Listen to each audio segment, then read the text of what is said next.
বিশ্ববাজারে সোনার দামে বড় পতন, কত কমল সোনার দাম? রেকর্ড উচ্চতায় ওঠার পর বিশ্ববাজারে সোনার দামে হঠাৎ বড় পতন ঘটেছে। শুক্রবার ১৮ অক্টোবর মার্কিন প্রেসিডেন্ট ডোনাল্ড ট্রাম্পের চীনকে নিয়ে নতুন মন্তব্য এবং ডলারের শক্তিশালী অবস্থানের কারণে স্বর্ণের দাম কমেছে ২%-এরও বেশি। রয়টার্স জানিয়েছে, শুক্রবার দুপুরে স্পট গোল্ডের দাম প্রতি আউন্সে ২.৬% কমে দাঁড়ায় ৪,২১১.৪৮ ডলারে। এর আগের সেশনে দাম উঠেছিল ইতিহাসের সর্বোচ্চ ৪,৩৬৮.৬৯ ডলারে।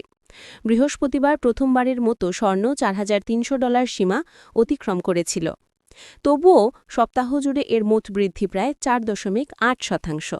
শুক্রবার ট্রাম্প নিশ্চিত করেন যে তিনি শিগগিরই চীনের প্রেসিডেন্টের সঙ্গে বৈঠক করবেন। এই ঘোষণায় যুক্তরাষ্ট্র চীন বাণিজ্য সংঘাত নিয়ে বিনিয়োগকারীদের উদ্বেগ কিছুটা প্রশমিত হয়েছে। বিশ্লেষক তাইওয়ান বলেন, ট্রাম্পের আগের ঘোষণার তুলনায় এবার তার সুর অনেক নরম, যা বাজারের উত্তেজনা কমাতে সাহায্য করেছে। অন্যদিকে রূপার দাম ৫.৬% কমে দাঁড়িয়েছে প্রতি আউন্সে $৫১.২০। যদিও এর আগে এটি রেকর্ড $৫৪.৪ উঠেছিল। সপ্তাহ শেষে রূপার সামগ্রিক বৃদ্ধি দাঁড়িয়েছে ২%।